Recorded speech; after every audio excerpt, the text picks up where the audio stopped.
नमस्कार, अस्सलाम वालेकुम, सत श्री अकाल, जय झूलेलाल।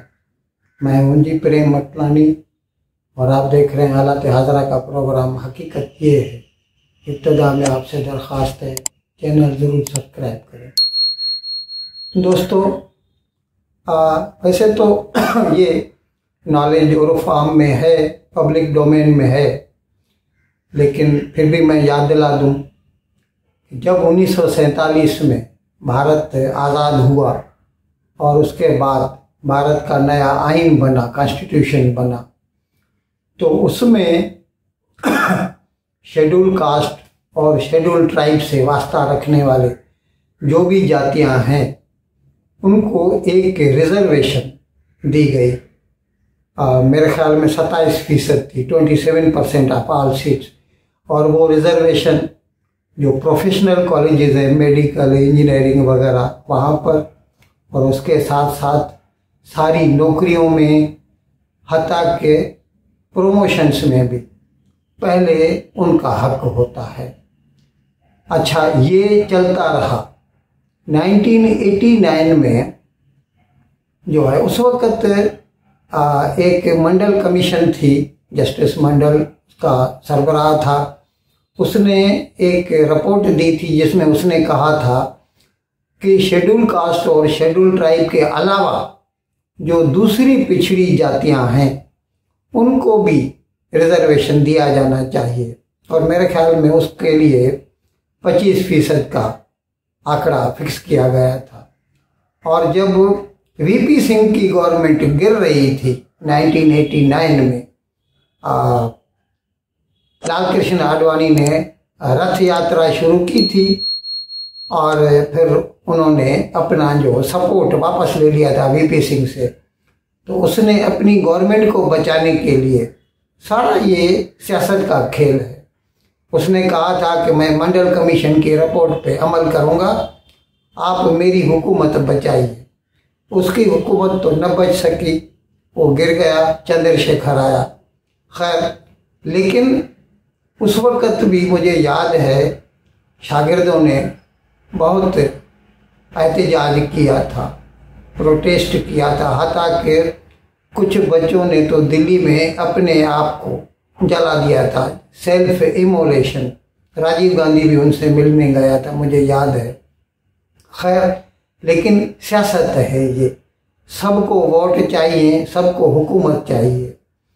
जाहिर है, इसीलिए फिर 1991 में जब कांग्रेस की सरकार बनी और नरसिम्हा राव उसका वजीर आजम हुआ, तो उसी कांग्रेस ने फिर से वही 25% ओबीसी को भी दे दिया। यानी फिर टोटल में से 52% जो है वो पिछड़ी जातियों के लिए महफूज हो गया।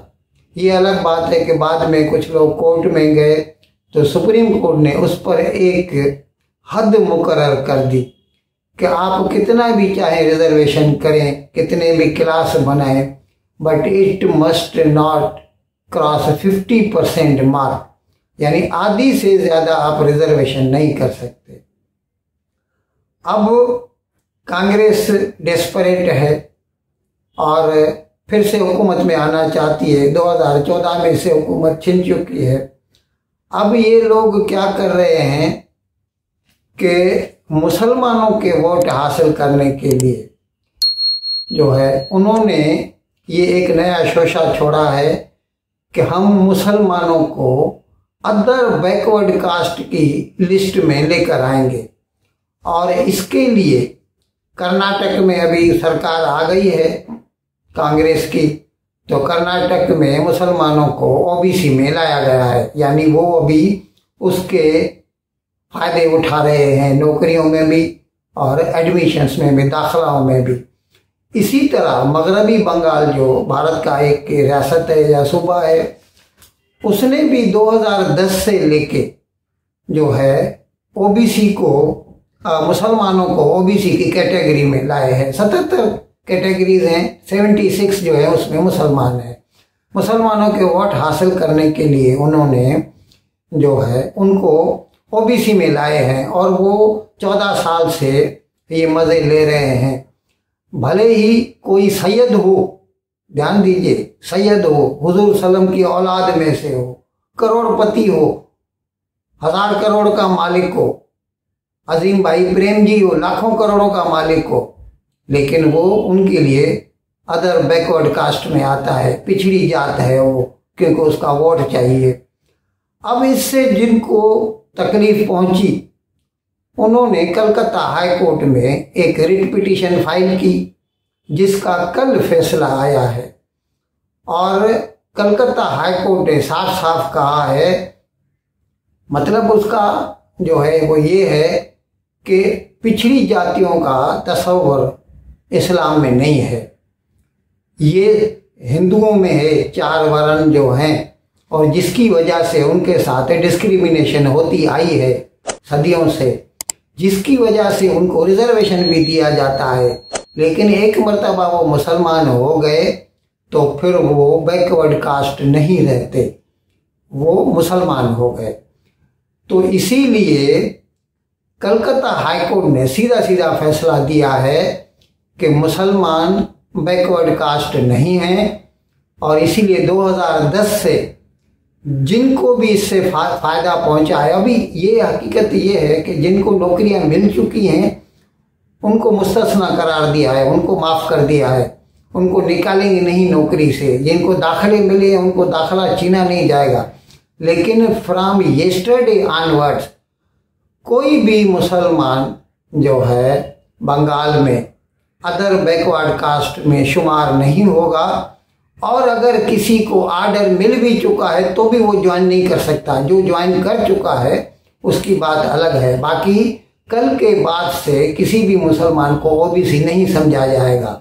अब जाहिर है इलेक्शन है, अभी पार्लियामेंट्री इलेक्शन है, और कुछ सालों के बाद फिर वहाँ पे जो है स्टेट इलेक्शंस भी होंगे, तो उनको तो मुसलमानों को वोट चाहिए। और मगरबी बंगाल में मुसलमानों की खासी तादाद है, कर्नाटक में भी है। तो ये अभी ममता बनर्जी ने कहा कि हम तो इस फैसले पर अमल नहीं करेंगे। भाई तुम कौन होती हो, कोर्ट से बड़ी थोड़ी हो, तुम एग्जीक्यूटिव से ताल्लुक रखती हो। ये फैसला कोर्ट का है। अगर तुमको कोई शिकायत है गो टू सुप्रीम कोर्ट, और उससे आप गुहार लगाओ, दरख्वास्त दो, अपील करो। अगर आपको कोई रिलीफ मिलता है तो एक अलग बात है, जो प्रोसेस है। बाकी अपनी मर्जी से, क्योंकि आपको हुकूमत चाहिए इसीलिए आप मुसलमानों को रिजर्वेशन दे देंगे, ये नहीं चलेगा। ये मुल्क डेमोक्रेटिक मुल्क है, यहाँ पे जुडिशरी सबसे सुप्रीम है, और जुडिशरी का ये फैसला है कि मुसलमान बैकवर्ड कास्ट में नहीं आते, इसीलिए वो किसी भी किस्म की रिजर्वेशन के हकदार नहीं है। कोर्ट ने इसके अलावा ये भी कहा है कि जो भी ऐसी क्लासिफिकेशंस की गई हैं नोटिफिकेशंस के थ्रू, मगरबी बंगाल की बात कर रहे हैं, जिनमें मुसलमानों को ओबीसी में लाया गया है, ये कैटेगरी वो कैटेगरी, वो सभी 2012 के बाद से वो सब हम रद्द करते हैं फोर्थविथ, एट वंस, एकदम। और कहा जाता है, अंदाजा है, जैसा कि बताया गया है कि तकरीबन 5 लाख लोग इससे मुतासर होंगे। और जाहिर है वो चाहें तो वो सुप्रीम कोर्ट में जा सकते हैं, अपील कर सकते हैं। बाकी अपने तौर पर ये कहना कि हम इस फैसले पर अमल नहीं करेंगे, ये सीधा सीधा कोर्ट के जो इख्तियार है, जो राइट्स हैं, उसको चैलेंज करना है, which Mamata Banerjee can not do at any cost. इन अल्फाज के साथ मैं आज का प्रोग्राम ख़त्म करने की आपसे इजाज़त चाहता हूँ, लेकिन विदाई लेने से पहले एक मरतबा फिर आपसे मेरी दरख्वास्त है कि जिस किसी साहबा ने अब तक हमारे इस चैनल को सब्सक्राइब नहीं किया, हज़राए करम इसको जल्द से जल्द सब्सक्राइब करें, प्रोग्राम को लाइक करें, शेयर करें, और घंटी का बटन दबाना न भूलें। बहुत बहुत शुक्रिया। खुदा हाफिज़।